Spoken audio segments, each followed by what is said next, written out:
आणि साम टीव्हीच्या बातमीनंतर एकीकडे पूजा खेडकरवर प्रशिक्षण कालावधी संपवण्यात आलाय, तर दुसरीकडे दिव्यांग कल्याण आयुक्तालयानंही पूजा खेडकरवर दिव्यांग सर्टिफिकेटची माहिती मागितली आहे।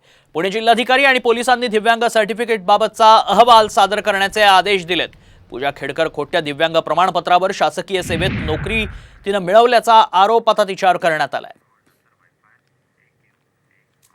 त्यांनी वैद्यकीय याला हजर राहायला का नकार दिला, पुढे त्यांनी इथे आल्यानंतर जे प्रताप केले त्यांच्या नॉन क्रिमिनल सर्टिफिकेटच्या बाबतीत, त्यांच्या दिव्यांग प्रमाणपत्रा बाबतीत, या सगळ्याची आता चौकशी होईल आणि मग त्यांच्यावर कारवाई केली जाईल।